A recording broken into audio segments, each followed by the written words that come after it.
Good morning. Good morning. And welcome back.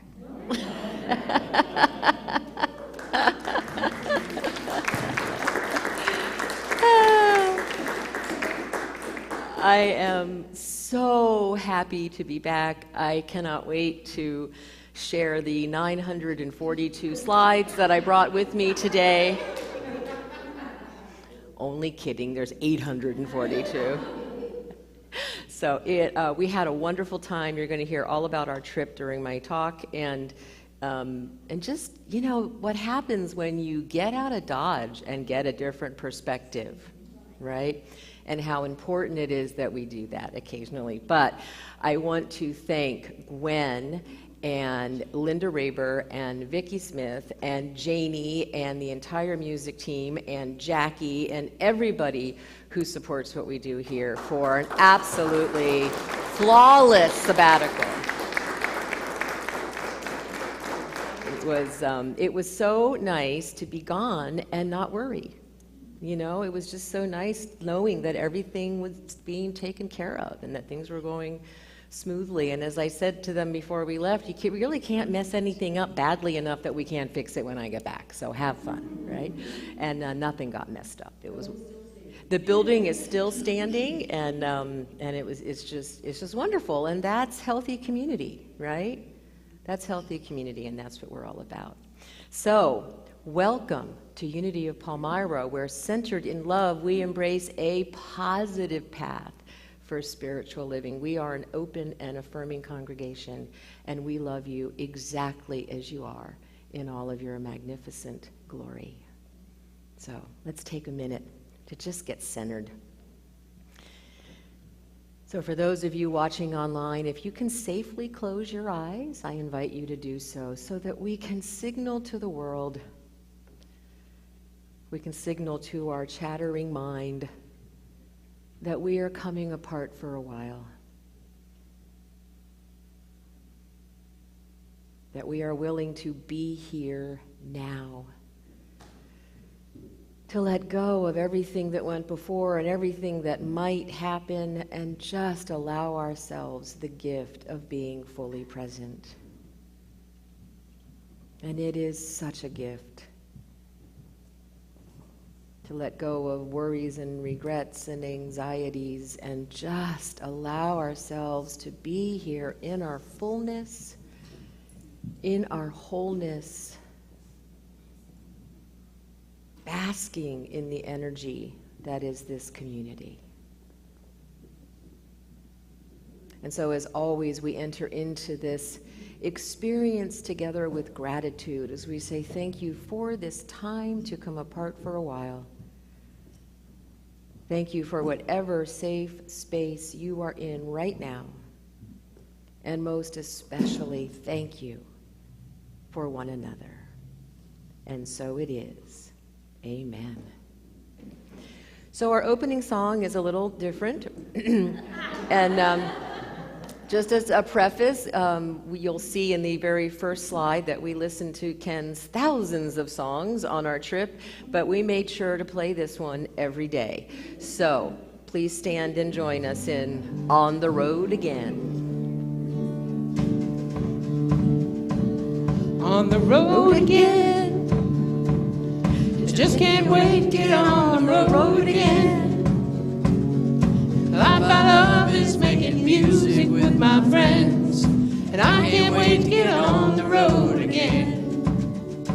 On the road again. Going places that I've never been, seeing things that I may never see again. I can't wait to get on the road again.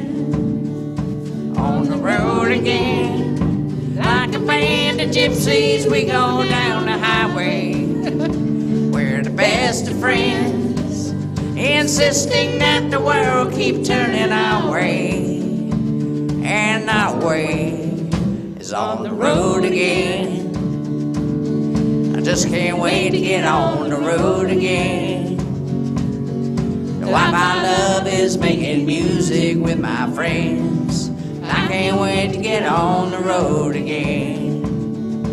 On the road again, like a band of gypsies, we go down the highway.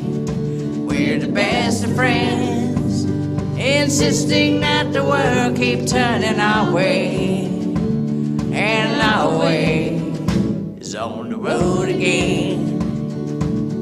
I just can't wait to get on the road again.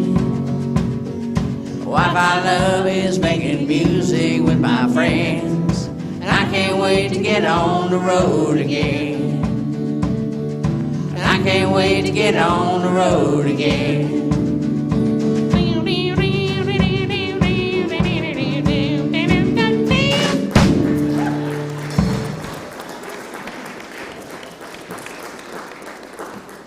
And thank you, Jody Nelson, for that.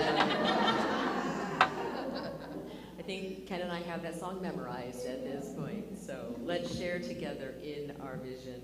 Centered in love, we embrace a positive path for spiritual living. And our mission, wherever we are, we provide a welcoming community that inspires and encourages all who gather here through the teaching, sharing, and practice of universal spiritual principles.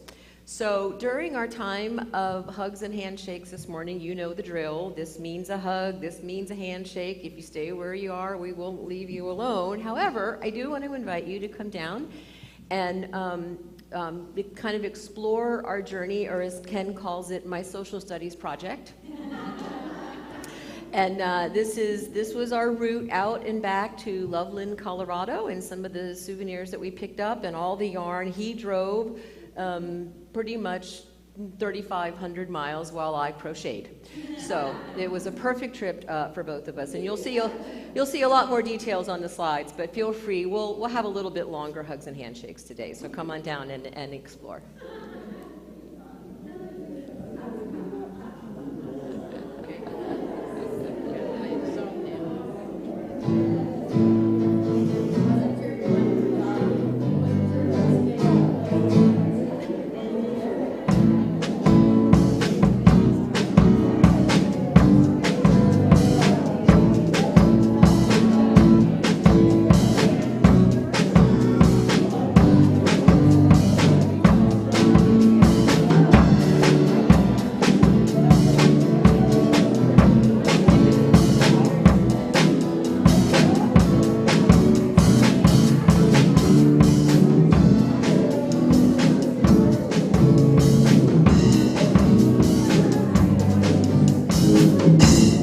I'm in the right place at the right time. I am just where I'm supposed to be.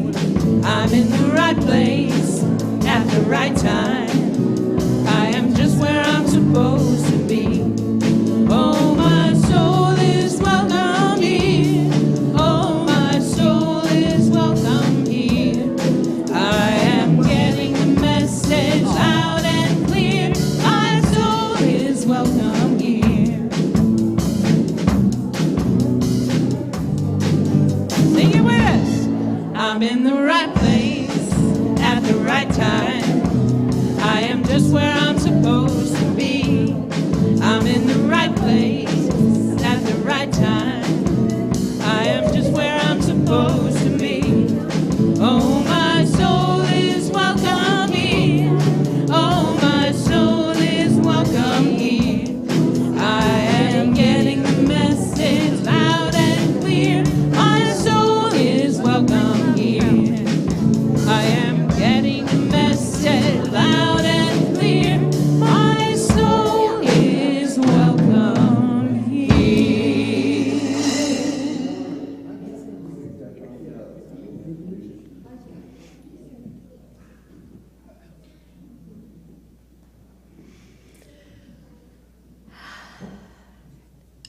Are you guys going downstairs?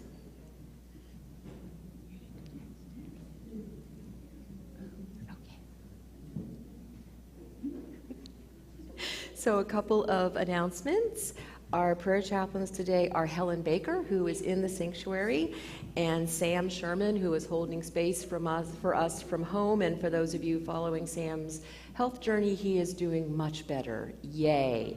Finally getting the care that he needs, and we are incredibly grateful for that. Our annual meeting is next Sunday. Right after the service, the council is treating everyone to lunch. And then immediately, as soon as we're done eating, we will be having our annual meeting.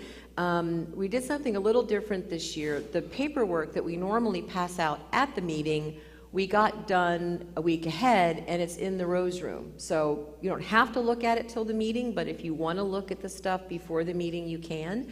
So there's the agenda for the meeting. There are the minutes from last year's meeting. There's the proposed budget, the budget that the council approved for this coming fiscal year, and then there's just a couple of copies of the final budget from last year, the final P&L. So what we are asking to save paper is if you do take it today, bring it back with you at the meeting, and that way we won't have to make 50 more copies for next week. So, and today is the last day for the membership renewal forms. If you are a voting member, we ask that you please do fill out those forms and let us know if you want to continue to be a voting member. And I know there are some blank ones downstairs if you haven't filled yours out yet. The CPR AED training is scheduled for November 17th, and that sign up and information for that is also downstairs. On November 6th, we are going to have a special service. We're going to have a volunteer appreciation day. So if you volunteer in any way, you want to make sure that you're here on that Sunday. So that would be pretty much all of you. So we're going to have a special day that day. If you need a ride to the polls on November 8th, the social action team is willing to give people rides if you need it. So just see someone, maybe Sherry is on that team, Linda Raber, Jeff. If you need a ride, just talk to someone on the team and we'll make sure you'll be able to get a ride. And I'm also offering rides to the polls that day. And I think that's, oh, Linda Raber. Where's Linda Raber?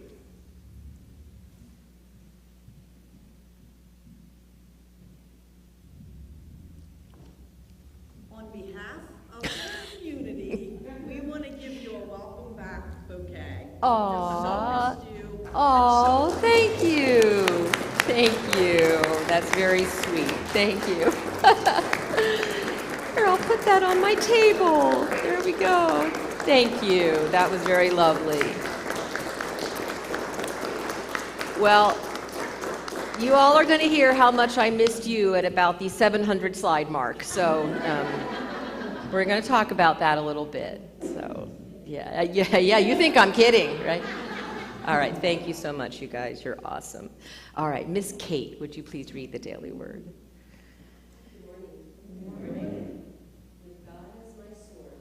I live abundantly. No matter how much I have, the kind of car I drive, or the house I live in, I know that these things are mere manifestations of abundance. The source of all prosperity is God. I look beyond appearances to find a deeper meaning of prosperity. Meaningful work that I enjoy is part of my prosperity, not only because of what I earn, but also because of the satisfaction I feel when I use my skills. My house becomes a home when filled with people I love and care for. My financial resources don't diminish, but multiply when I share them generously. As I look on the good things in my life to the love, the creative insight, flow of divine ideas that brought them into manifestation, I discover true abundance. And from Proverbs, riches and honor are enduring wealth and I prosperity.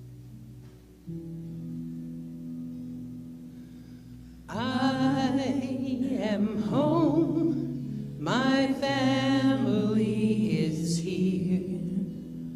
I feel loved by the ones I hold so dear. And when my family needs me, I promise to be there. And when I need my family, I'm lifted up in prayer. So this is the time of our service where we consciously enter into an attitude of prayer, of that alignment, that integration of body, mind, and spirit. So I invite you to take a nice, big, deep breath.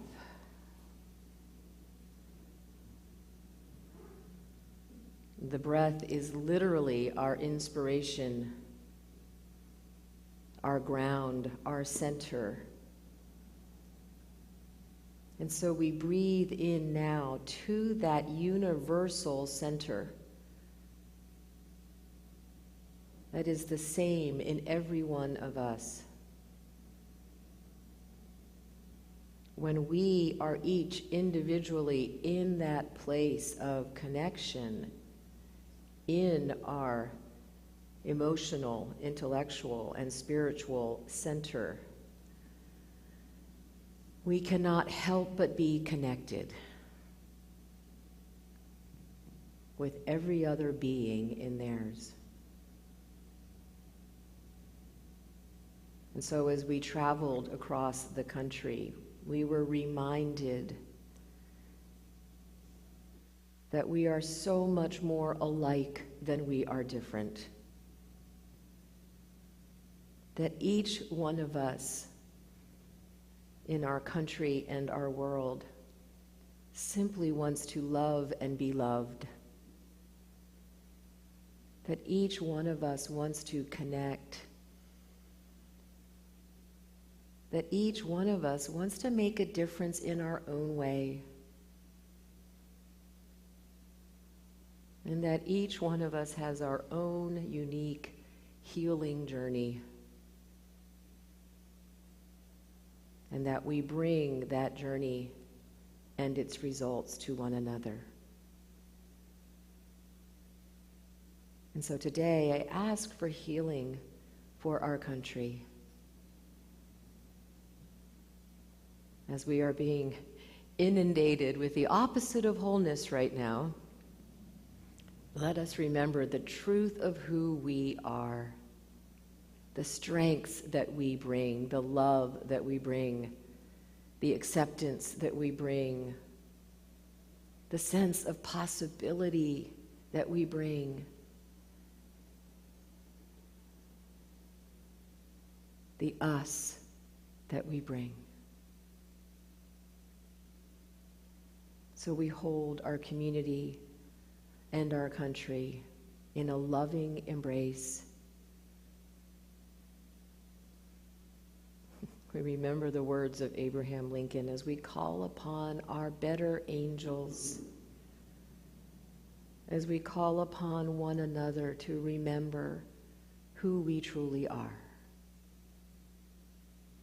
Therein lies the power in our community and our country. We also pray for anyone who is experiencing a health challenge, a relationship challenge, a financial challenge, and we create the container and the space for opportunity to emerge from whatever is appearing to be an obstacle. And for that ability to conceive, believe, and achieve, we say thank you. And as always, we end this time together by acknowledging the divine within one another. And we recommit ourselves to seeing that divinity in everyone we meet. And so it is. Namaste.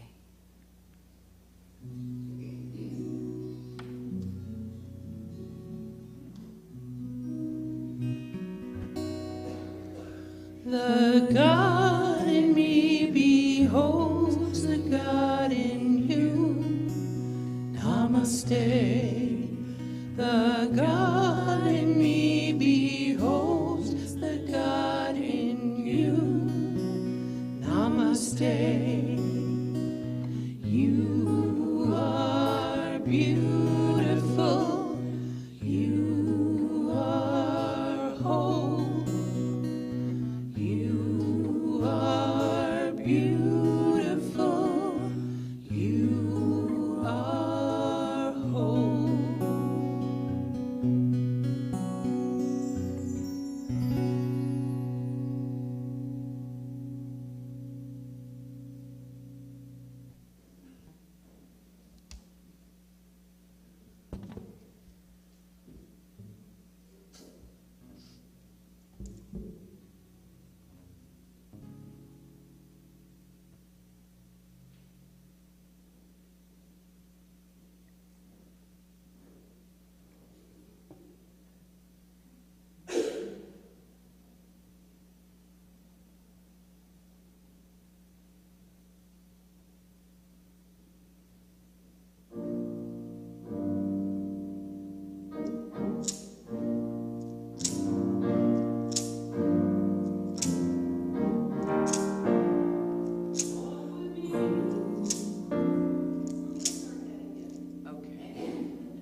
down these troubled roads we've stumbled into.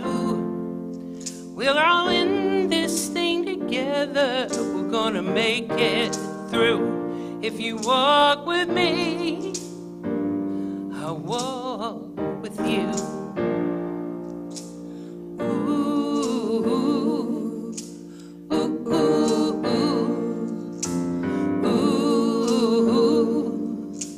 ooh, ooh. Be there for me, I'll be there for you. When we're running out of hope, when we don't know what to do, like a candle in the darkness, shining bright and true. Be there for me, I'll be there for you. Oh, everything is gonna be, gonna be, gonna be alright. Everything is gonna be alright. 'Cause you and me got better days coming. Yeah, everything is gonna be alright. Ooh, ooh, ooh, ooh, ooh, ooh, ooh, ooh. Walk with me, I'll walk with you. I know the rain of today will bring tomorrow's bloom. When we can't see where we're going, what the world is coming to, you walk with me, I'll walk with you. Oh, everything is gonna be, gonna be, gonna be alright. Everything is gonna be alright. 'Cause you and me got better days coming. Yeah, everything is gonna be alright. Ooh, walk with me. Ooh, I will walk with you. Gonna be alright. Walk with me. Ooh, I will walk with you. Oh, everything is gonna be, gonna be, gonna be alright. You walk with me, I walk with you. Ooh, ooh, ooh, ooh, ooh, ooh, ooh.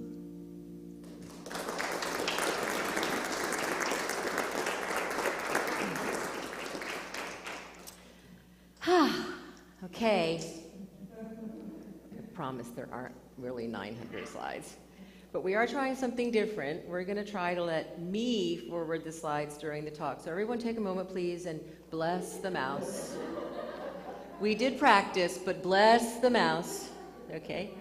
So this is what I did on my sabbatical, or what we learned driving 3,690.4 miles in 14 days.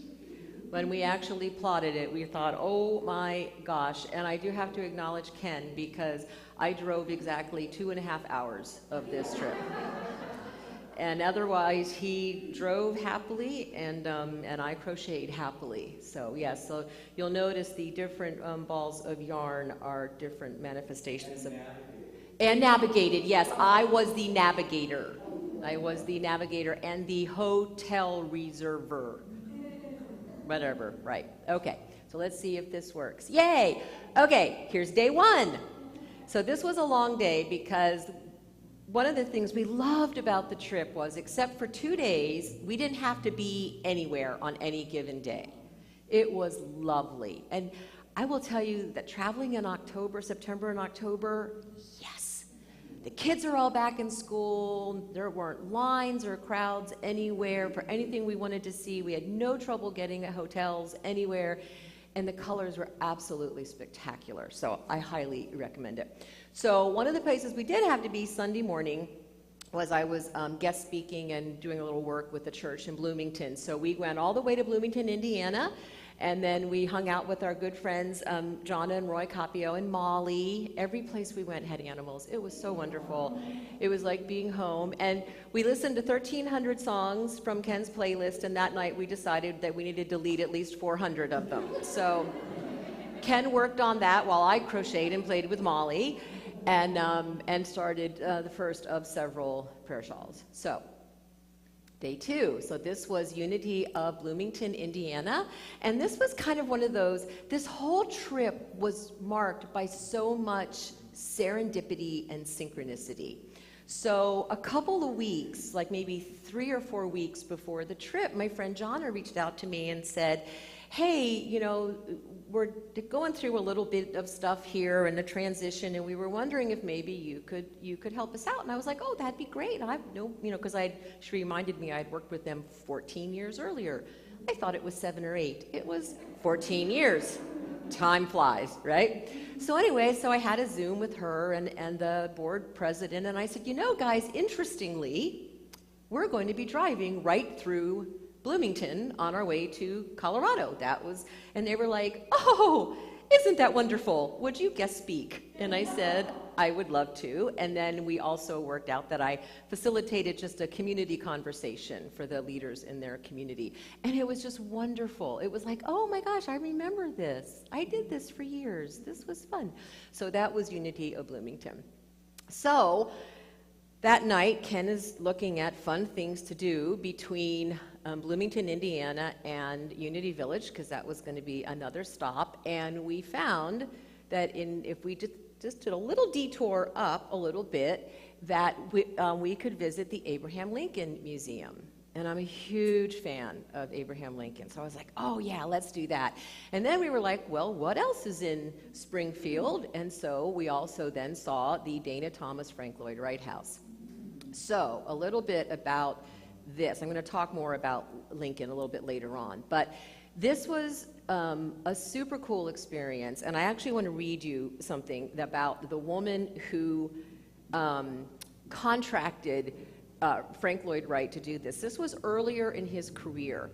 And there was a little tiny house there that she had inherited from her father, who was made his fortune in the silver mining business. And she'd asked him to renovate it. Yeah.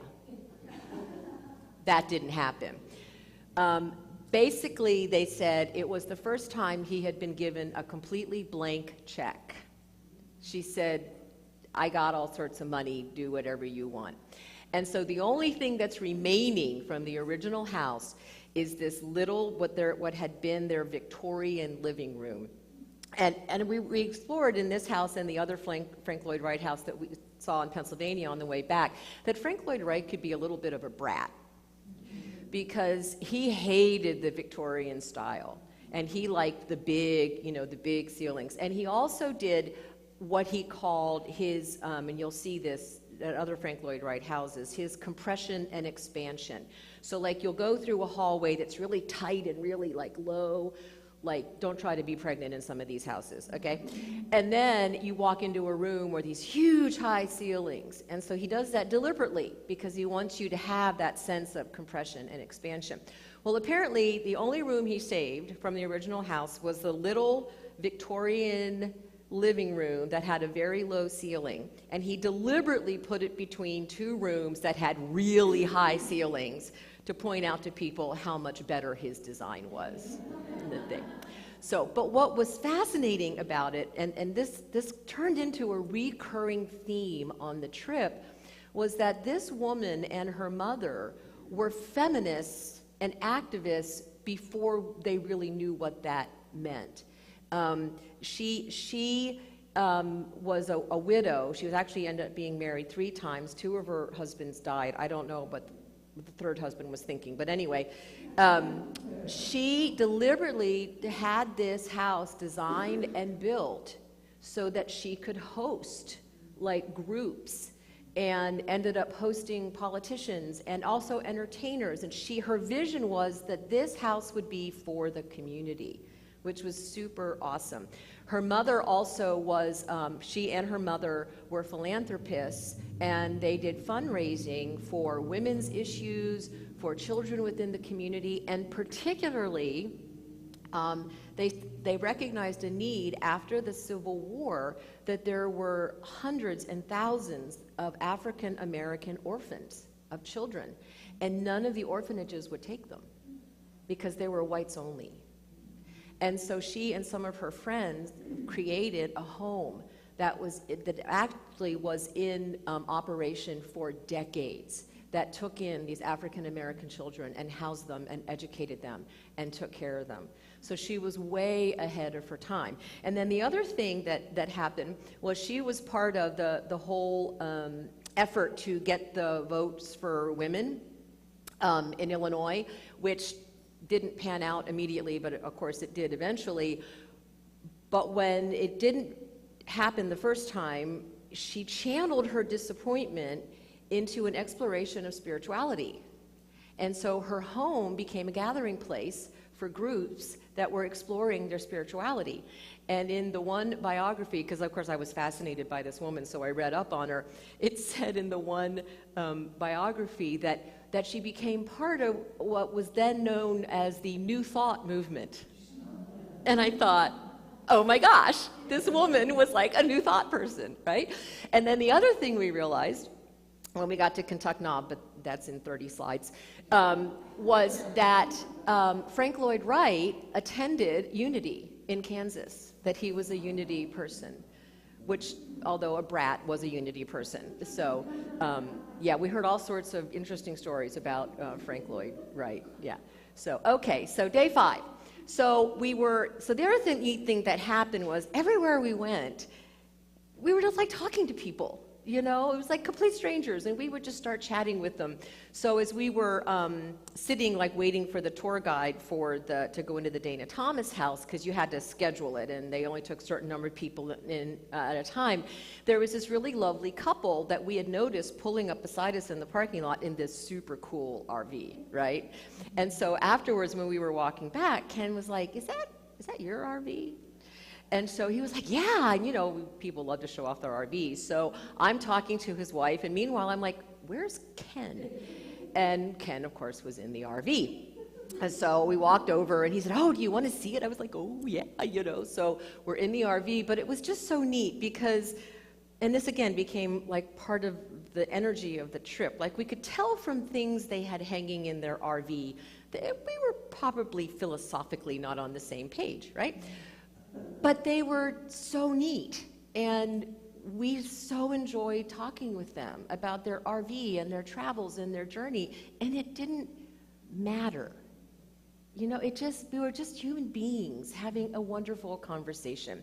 So then we scooted down to see the Gateway Arch in St. Louis. That's that little kind of drop there down to the arch. That was very interesting. I just want to say that the signage in St. Louis is lacking. That you'd think, given that this is a national monument, there would actually be signs saying, go here to go to the arch. Yeah, no. We had to finally park and ask someone at a store how do we get to the arch. But it was super cool once we went up in it, and the middle picture there, we actually took that one we took from the arch, like looking down. You go up these little like cable cars on the inside of it, and they have a whole explanation of how they came up with, like, it's not an elevator because then you'd be on your side, and it's not, and how you'd like this little cable car, and I mean little. Like there are 5 seats, and your knees are literally touching each other when you're in there. And then there's this little window that you're looking at the stairs and all the machinery and all of that as you go up. And then there was like the repair workshop, and Ken said I didn't really need to see the repair workshop. That was not what I wanted. But again, so luckily there were just 4 of us in our little cubby, and you had to like duck. It was like a little Hobbit, you know, thing. Well, I didn't have to duck, but everybody else did. So we get in, and there's this lovely couple, sitting across from us, and we're joking about, yeah, you really wouldn't want to be claustrophobic in one of these things, and then, we're going up, and then you get 10 minutes up, and then you get in your little cart, and you come back down, and so we were talking, and I said, yeah, this was really kind of an experience, being in this.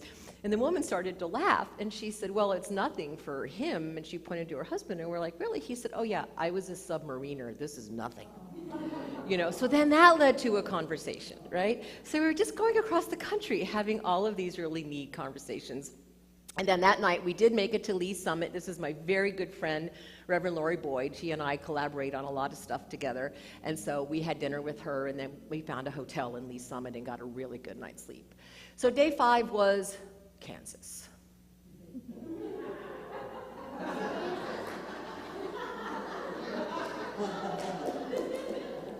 So originally, we were supposed to get to Connie and Ann's on day 6, but we got up that morning and we're looking at things to do in Kansas, and we're like, I think we're just going to drive straight through to Loveland, right? But on the way, they had these amazing the turbines, the wind turbines. And so this is Ken actually took these pictures and then put them together as like a panorama, because that is exactly what it looked like. It was incredible. And then like at one point, this big semi pulled past us with one of the arms of it. It took, two tractor trailer thing, huge, but it was so cool. I mean, they were just spinning away. So yeah, that was Kansas. All right. Well, yeah, that'll be the next trip. We're already planning that. We did, in all fairness to Kansas, Ken actually said that the drive was kind of cool because, you're not in Pennsylvania anymore. Let me just say that. You're on the road, and as far as the eye can see is the highway. Like, it's just straight and flat, right? But in all fairness, we did stop somewhere on the 2 places on the way home, and I'll tell you that on the way home. Ever-changing sameness.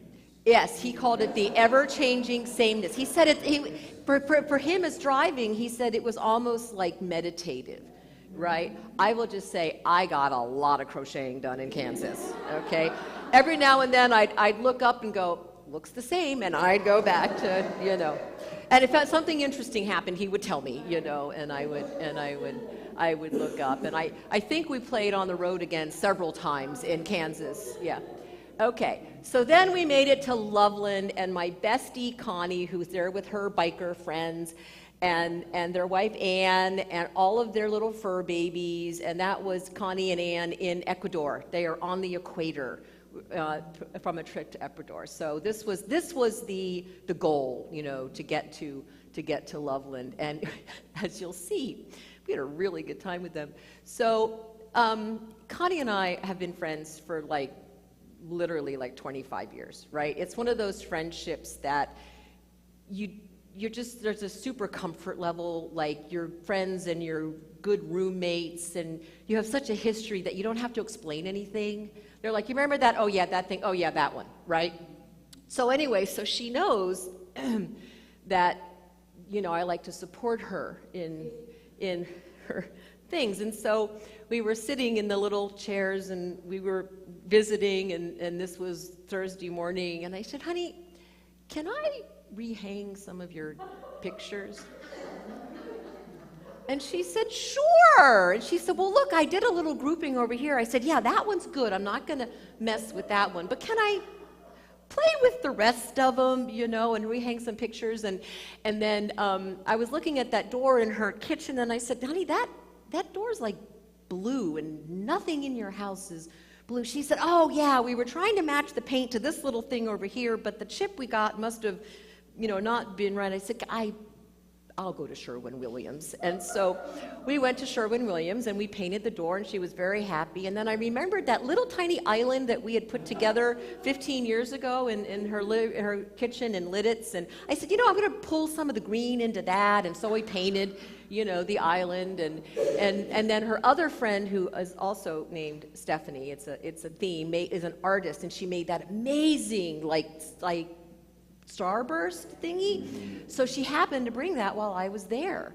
So I said, oh, we're going to hang more pictures. And so we had an amazing time playing and hanging pictures and drinking raspberry seltzer, and just had such an amazing time. And I said, you know, I'm so grateful that you let me play, that you realized that this, because Anne was like, oh, but you're working on your sabbatical, and Ken and Connie were like, leave her alone, she's having the best time ever. She's just having a great time. So the other theme, noticing, is the power of friends, right? And how important our friends are in our lives. So then Ken and Connie went to the farmer's market. Well, Ann and I just needed like a morning to kind of hang out. And then we went to Estes Park, 7,522 feet above sea level. Yeah, as we're driving, my ears are popping, right? But it was incredible. It was just awesome. And we got there and didn't realize that there was a beer and brats festival happening that day. So yeah, we just got kettle corn, but it was really fun. Yeah. So Anne, while we were there, and then we also explored Fort Collins, I was remembering like my love of the West, because I grew up in Phoenix, right? And so, you know, we say you can take the girl out of the West, but you can't take the West out of the girl. So we were in this store, and they had this gorgeous turquoise jewelry, and I went, my nanny had some gorgeous turquoise jewelry. I'm going to find my nanny's jewelry. And my cousin found it. So this is my nanny squash blossom from when she lived in Oklahoma. She was friends with a Native American family, and the woman made her this specifically so this is a squash blossom. So I was revisiting my Western roots. So then this was a surprise trip. This was another one of those serendipitous things. We had originally planned on going to Unity of Columbine, which is near Boulder, because I had done work with them, apparently 14 years ago.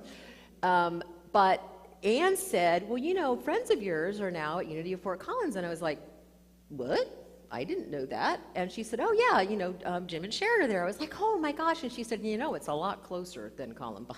So Unity of Fort Collins it was.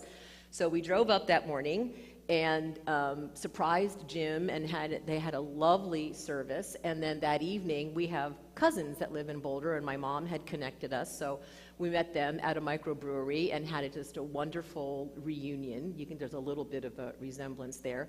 One neat thing that happened at Unity of Fort Collins along the synchronicity stuff that kept happening was, so we get in and I go over, I give Jim a hug. He's like, oh my gosh, I can't believe you're here. And so we had that little reunion. And then we get in our seats, and they have like a little, not really a bulletin, but just kind of a what's going on today kind of thing. And I read it, and it says, join us today as we wish our dear friend Lee Ann Allen on her way. And I was like, Lee Ann Allen? I worked with a Lee Ann Allen in Atlanta. She's a singer-songwriter. I said to Ken, can't be the same Lee Ann Allen. Like, what are the odds of that, right? So Jim gets up, and he does the welcome, and he welcomes people, and he says, I want to extend a special welcome to my very dear friend and colleague, Reverend Stephanie Sy. Lee Ann Allen turns around from the front pew and says, Stephanie Sy? And I say, Lee Ann Allen? And of course, at this point, Jim has completely lost control of the service, right? It was the same Lee Ann Allen, and it was her last Sunday there. And we talked for half an hour after the service and caught up. It was absolutely wonderful. And I said to Ken, what are the odds of that, right? So just one little synchronous thing after another. Okay, so then this was when I was kind of busting on Kansas. Connie said, well, you know, Kansas is home to the world's biggest ball of twine. There you go. The world's biggest ball of twine.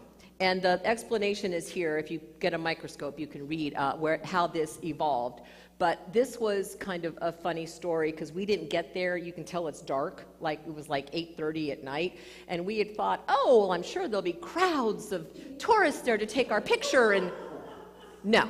So luckily, Ken had planned ahead, although we took most of the pictures with our phones because it's just so convenient. But he had brought his camera and his tripod. So it's like 8:30 at night in Cocker City, Kansas, and he has the tripod set up in the middle of the road, right, as we're trying to get a picture. And so So he's there, and I'm up, and he has me up there so he can kind of get us in focus, and I'd yell, "Semi!" And he'd grab the tripod, and he'd run back up to the... So we had to do that 3 times, but finally, the 3rd time, no trucks, and we got the shot of both of us in the picture. Yes, so there is the world's largest ball of twine. So the next morning, we got up, and we went to the Oz Museum. So in all fairness, this was in Kansas, okay? So, and it was super neat. It's like the most comprehensive Wizard of Oz museum in the world. They got a lot of stuff from the movie producers. You can tell Ken had fun being the Scarecrow, and we were in there. But this was another thing that was super interesting. They had a ton of information about L. Frank Baum. He hated his first name, that's why he went by Frank, and his family. And it turns out his mother-in-law's name was Matilda, and she was one of, again, the original suffragettes. She actually worked with Stanton and those folks, and she influenced his work, which is why if we read his work, so many of his heroines are girls and women. Because she said girls don't need to be saved. They can save themselves, right? So it was just, yeah, so it was just, so again, like we're seeing like all of these, like these stories about these amazing women that were in that era, you know, and his mother-in-law was one of them. So I thought that was really cool. And then there was a ton of stuff about the movie that we never knew, and some I wish I didn't know. But anyway, that's okay. So then that evening, on the way back, we went through Unity Village, and I wanted to walk the new labyrinth, but it was still up in the right-hand corner. You can see the new labyrinth. And Ken took all of these pictures. Aren't they gorgeous? And it was marked off. It was closed off, and I realized the next night was the opening of the new labyrinth. So we missed it by that much, right? But it is just absolutely, it's absolutely beautiful, and we just wanted to kind of, we just walked the grounds and just enjoyed the energy of it. So then we were on our way back home, so Jonna and Roy put us up again, which again was just lovely, and I found the birthplace of Captain Catherine Janeway was Bloomington, Indiana, from Star Trek. Y'all know who Catherine Janeway is, right? Okay, all right. Because if not, we'll talk during fellowship. So we had to search that out. I took my picture with that. That was just awesome. And the Energize is because Captain Janeway is known for her love of coffee. It's one of the things we have in common. So then we got to day 13, and this was exciting because we went to the National Air Force Museum in Riverside, Ohio. And this was really meaningful for us both because we got to take pictures with most of the planes that my dad flew in his career. And the way they had it set up, it was almost, some of the history was really poignant, you know, how courageous these people were that were in the initial stages of air travel. I mean, it was dangerous. You know, they had as many, you know, pilots and engineers die as anything. So that was really neat. But it was, I just loved, we had like a scavenger hunt. We had the whole list of all the planes that Dad flew, and we went to make sure we got all those first, and then we went back and went through the museum. So a couple of things there that were just really, I don't want to, it wasn't heavy, but it was like, wow, this is important, right? And so one of them was they had a Holocaust exhibit. And I actually printed this out because I don't think that you can read it. But if you see those 2 stone pillars, that was what you walked through to get to the Holocaust exhibit. And on the right-hand side, it says prejudice and memory. And this is what it says. It says, personal items often prove most compelling to understand and feel the human impact of the 1939 to 1945 Holocaust. A family picture, a passport with a red letter J, or a letter documenting the fate of beloved relatives. This Holocaust exhibit highlights individual people among millions of victims. They could have been your neighbor, a neighbor that could be a survivor, a liberator, or a righteous Gentile, or could be a direct descendant of one of these groups. In viewing these photographs and artifacts, visitors can appreciate stories of incredible courage, of horror and sacrifice, and of loss and rebirth. Contributors to this exhibit showed amazing trust in providing their only photos of a parent or other family members, and each image is treated with reverence. Generous benefactors made the exhibit possible in 1997, and it was brought to our museum in 1999. This exhibit is presented to visitors as a memory of the past with the hope that prejudice will diminish in the future. The exhibit's creators, with a firm belief in the resilience of the human spirit and the hope for a better tomorrow, urge visitors to join in Tikkun Olam, healing the world. And so Tikkun Olam is literally the Jewish concept of repairing the world. It's a sacred duty. It says if you see what needs to be repaired and how to repair it, then you have found a piece of the world that God has left for you to complete. But if you only see what is wrong and what is ugly in the world, then it is you yourself that needs repair. And so I was reminded of our vision, right? Our vision is about finding what needs to be repaired and repairing it, but from a place of wholeness, not from a place of brokenness or figuring out what's wrong, right? So anyway, that was really, I spent a long time in there. The displays were just amazing. That map is all of the concentration camps up there. All of those red dots are concentration camps. And then they also had a really neat exhibit around the Berlin airlift exhibit. And again, this was all about the resilience, right? Resilience of the human spirit, because after World War II, when all the Allies divided up Germany and Berlin, the Soviets decided at that point that Berlin was going to be theirs. And so they blockaded it. You couldn't get in or out of Berlin. And so the United States and France and England all came together and did the Berlin airlift. So they literally dropped fuel and food and resources into Berlin at that time for over, I think it was like a 2-year period, about a year and a half to 2 years, so that they would not perish. And then finally the Soviets gave up because they realized they weren't going to be able to starve them out. It was just an amazing story. The other thing that I thought was really cool, again, back to women, I know this kept propping up. These were called Women of the Rubble. And they were the women that came together. Remember, so many of the men had been killed during the war. So the women came together and literally started rebuilding the city. And they said they didn't just rebuild it physically, they started to rebuild the culture and the family structure and facilitating the healing that was going on after the war. So that was also a really cool exhibit. And you see like the kids climbing up in the trees to grab the bags that they would drop over Berlin at the time. So again, it was a sad but hopeful kind of exhibit that, you know, for better or worse, it was another example of good triumphing, right? So that was kind of cool.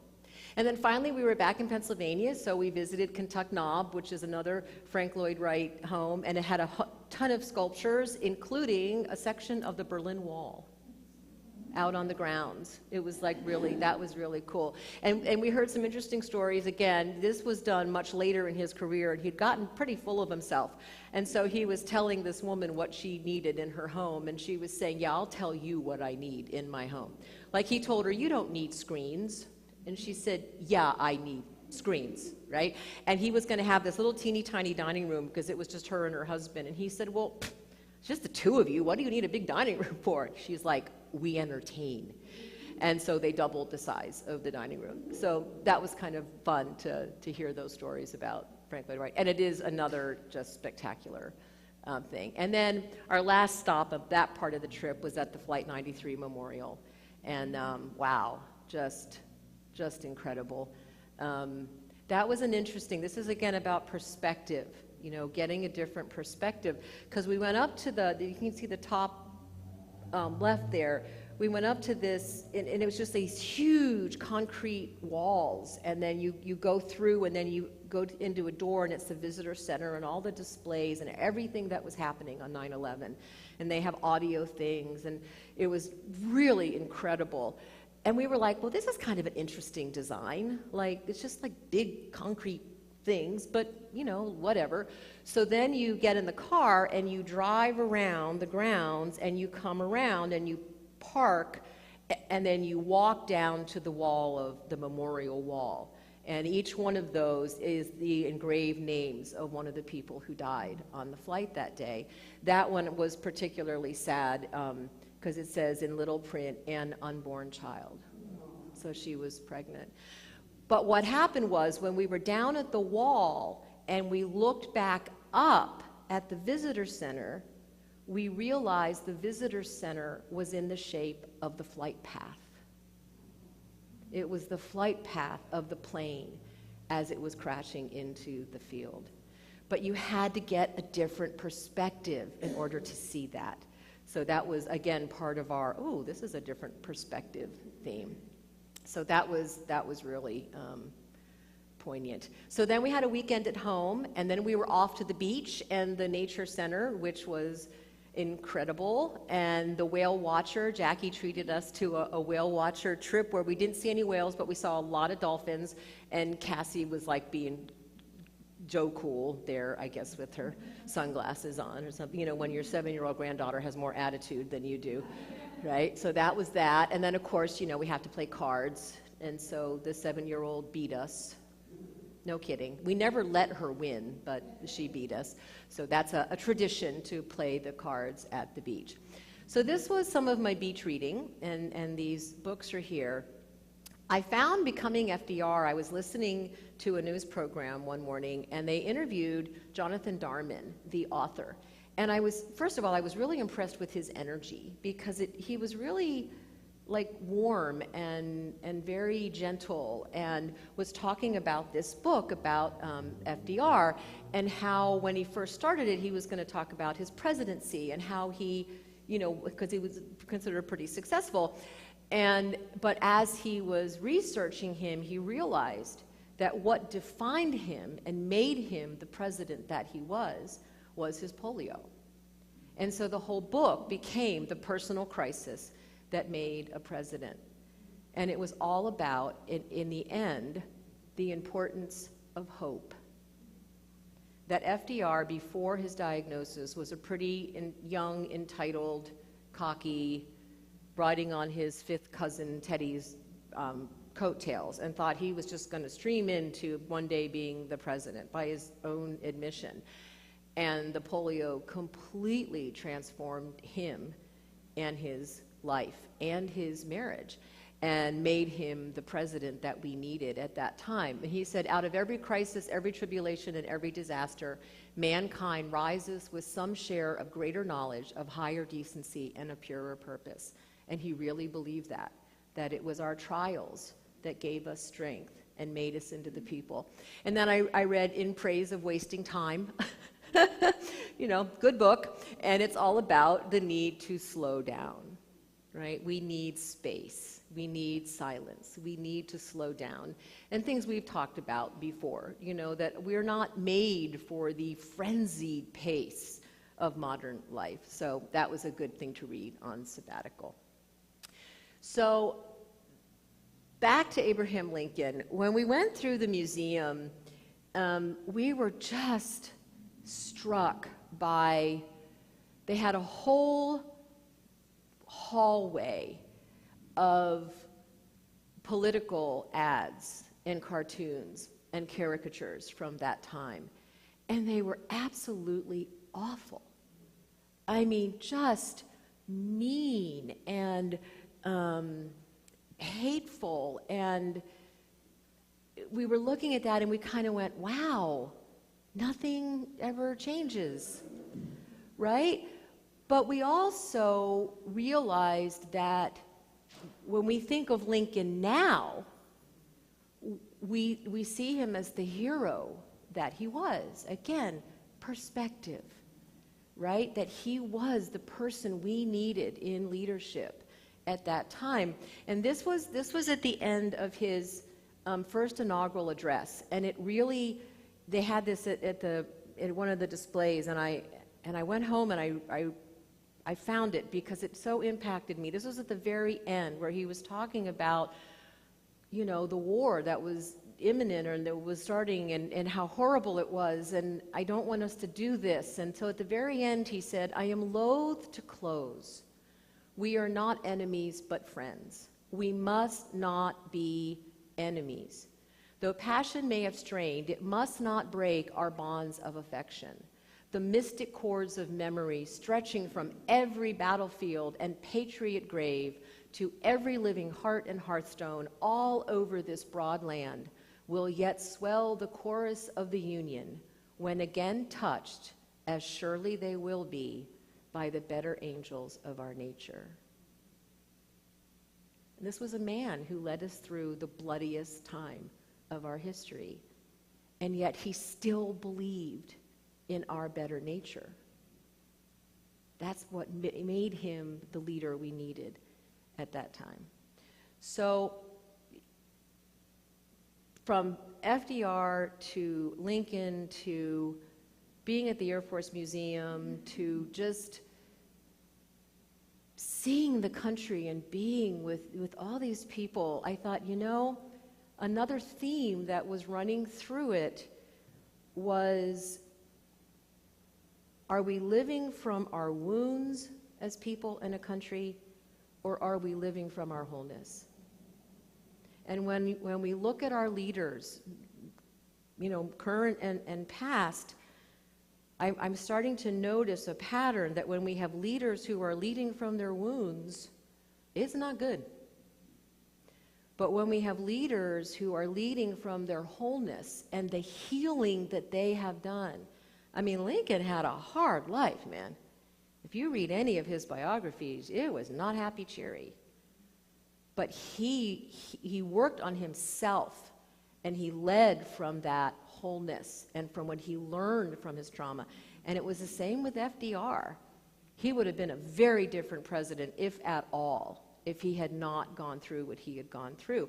And same thing, you know, in reading the book, I mean, there are people who hated that man. Seriously, people in his own party were sabotaging him when he was running for president. And yet we look back and go, oh my God, what would we have been? What would have happened without FDR and his wisdom and his vision? So it's looking at our leaders and ourselves and what are we living from? And what are we willing to heal in order to contribute?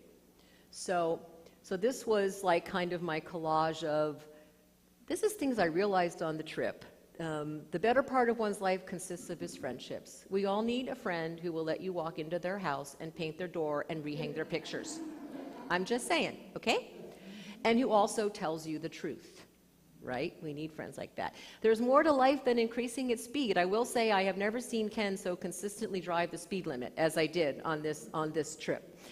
And true self-care is not self-baths and chocolate cake. It's making a choice to build a life you don't need to escape from. One of my biggest realizations on this trip was how much I love my life, right? The trip isn't an escape, it's just a break. It's a difference in perspective, right? It's getting out and having new experiences. And then I also kept coming back to this, that life was never meant to be perfect. Life is not perfect. We are not perfect. The world is not perfect. Our community, our state, our country, it's not perfect. But it can be beautiful. The longer I live, the more beautiful life becomes. That was Frank Lloyd Wright. So he was a brat, but he was also smart, right? And then this is, you know, Laura Nost, who, if you don't follow her, I highly recommend it. You know, and this is consistent with the teaching from the Talmud. Do not be dismayed by the brokenness of the world. All things break and all things can be mended. Not with time, as they say, but with intention. So go, love intentionally, extravagantly, unconditionally. The broken world waits in darkness for the light that is in you. So, nothing lasts. Nothing is perfect. I'm going to put on my last visual aid for you. And Vicki, this is for you.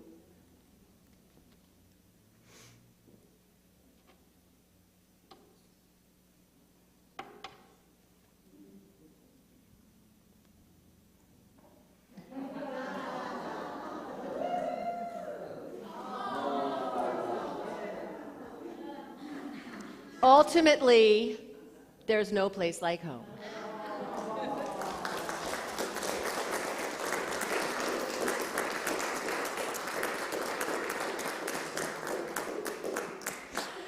So I have my home, I have our home. There's no place like home. So we had a wonderful trip, and we're so happy to be back. And stay tuned, because I had all sorts of ideas while I was off. So, all right. So, Miss Janie, will you sing us into meditation? I turn the mouse over to you, Dave.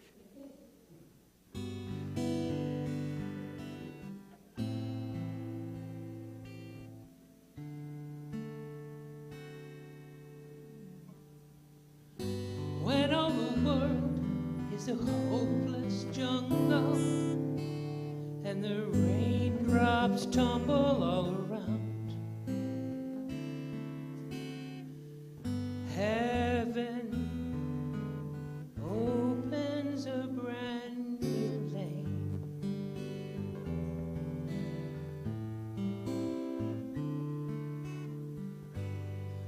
When all the clouds darken up the skyway, there's a rainbow highway to be found,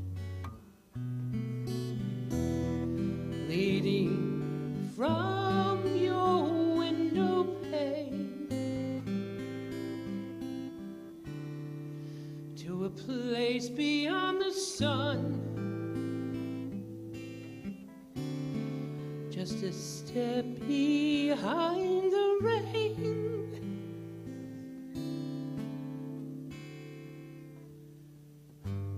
Somewhere over the rainbow, way up high,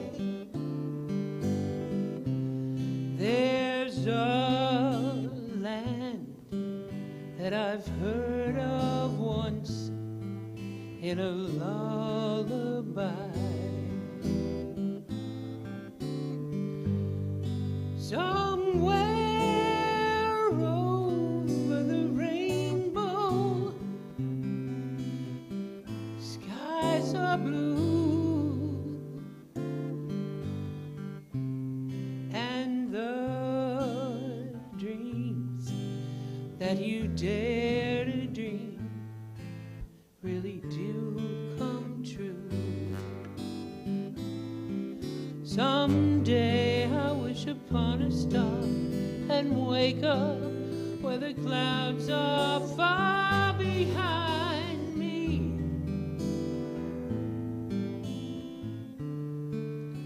where troubles melt like lemon drops away above the chimney tops. That's where you find me. Somewhere over the rainbow, bluebirds fly, birds fly over the rainbow.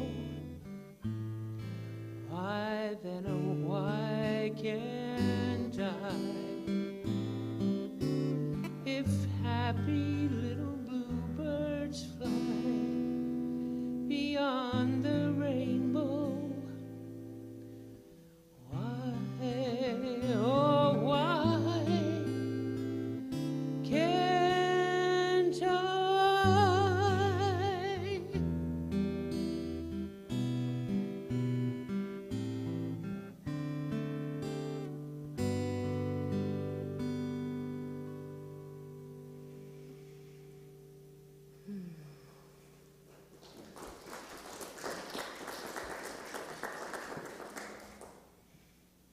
So let's breathe in the beauty of that song and the memories that that song brings up for so many of us. Of the innocence of Dorothy, about to embark on an incredible journey. what we recognize now as the hero's journey. And like all of our journeys, all of our heroic adventures, like Dorothy, we need our friends. We need a vision. We need a path to forge. We need the ultimate goal, whatever that goal may be, that keeps us moving along that road, yellow and otherwise. That helps us see that the obstacles aren't in the way of the path, they are the path. They support our healing and our growth, our wisdom and our maturity. For the goal is the journey.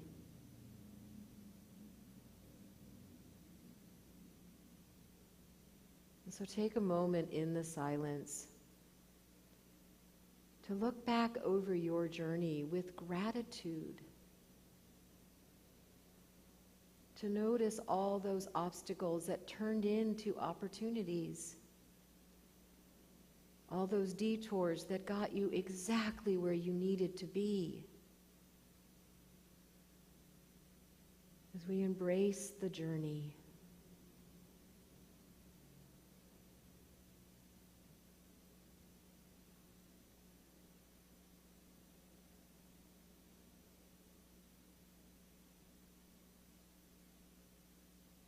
And we recognize that when we can look back with gratitude, that we look forward with possibility.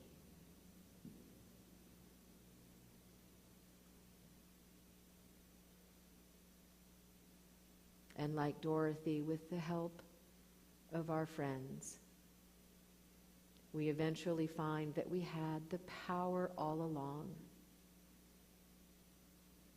to go over the rainbow.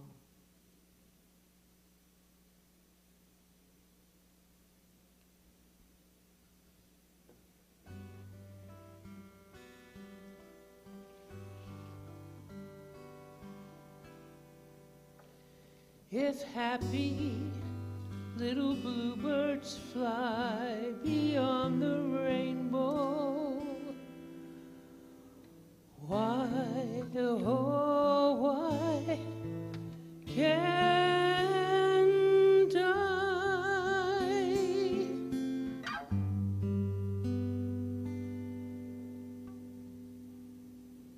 That was beautiful.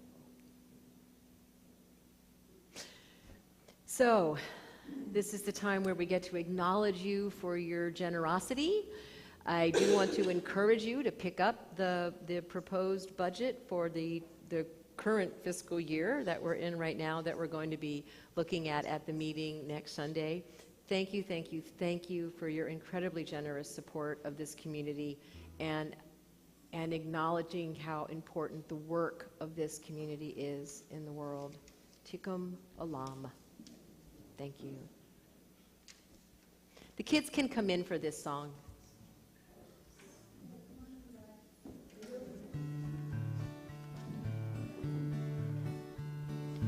This little light of mine, I'm gonna let it shine. This little light of mine, I'm gonna let it shine. This little light of mine, I'm gonna let it shine. Let it shine, let it shine, let it shine. Okay, you and Bridget are going to talk? Okay. I'll hold this for you. Are we on, Dave? Oh, what channel does it need to be on?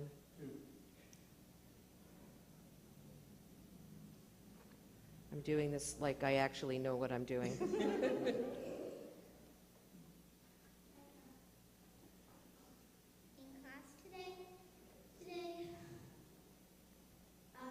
We made a poster, and it says God bless, and then we have hearts on it, and it says all the people we would bless, and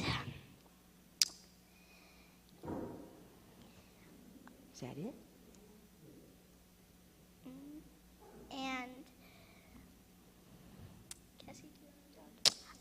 Cassie always wants to talk. Yeah. Do you want to know what God is? Ooh, tell us. God is something that is everywhere, and God is something kind in your heart. That was very beautiful. Do you have one last word? And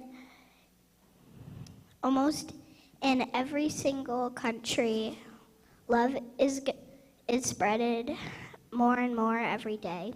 Yay. Excellent lesson. Oh, I don't need this. I don't need that. Excellent lesson, guys. All right, now I want you to hear the closing song. So have a seat, because this is a great song. Have a seat.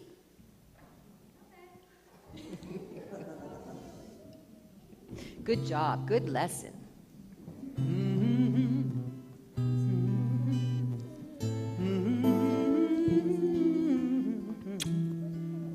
Yes, you did do really good talking.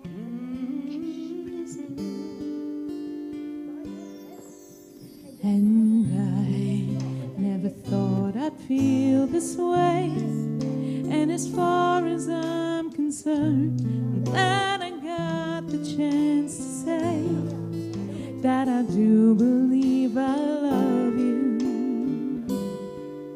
And if I should ever go away, well then close your eyes and try to feel the way we do today. And then if you can remember, keep smiling, keep shining, knowing you can always count on me for sure. That's what friends are for good times and bad times. I'll be on your side forevermore. That's what friends are for.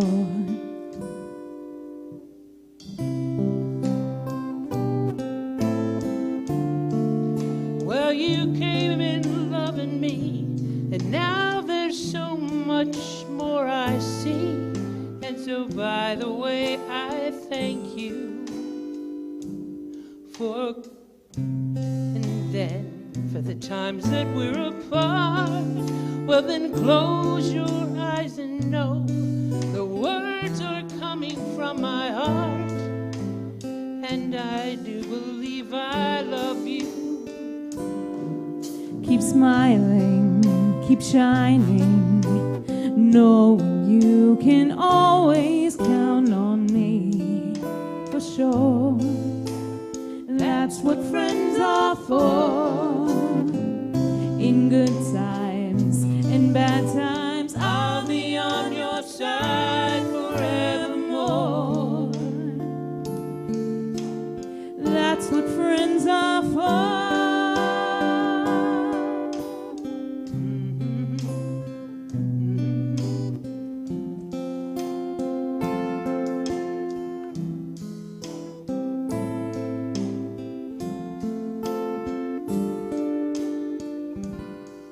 Keep smiling, keep shining, knowing you can always count on me for sure. That's what friends are for good times and bad times. I'll be on your side forevermore. That's what friends are for.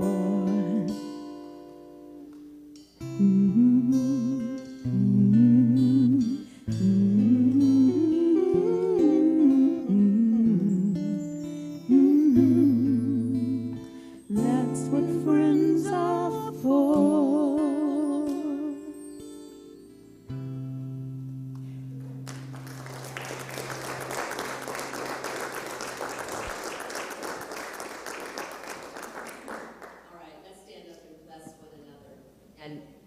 Bless our friends out in Facebook and YouTube land. Together, we love you. We bless you. We appreciate you.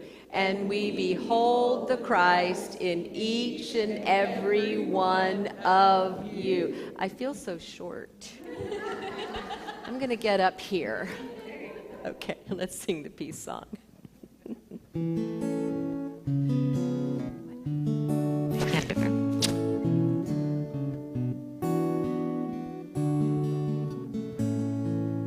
Let there be peace on earth, and let it begin with me. Let there be peace on earth, the peace that was meant to be, with God as creator, united all are we. Let us walk with each other in perfect harmony. Let peace begin with me. Let this be the moment now. With every step I take, let this be my joyous vow, to take each moment and live each moment in peace eternally. Let there be peace on earth, and let it begin with me.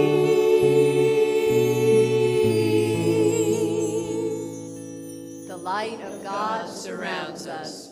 The love of God enfolds us. The power of God protects us. The presence of God watches over us. Wherever we are, God is. And wherever God is, all is well. Thank you so much for letting me share our journey with you. That was a lot of fun. I love you. Have a wonderful week, and see you next week. Oh, and if you want to wear a costume next week, feel free. I might be in costume next week. Yes. Cake and coffee? Cake and coffee downstairs.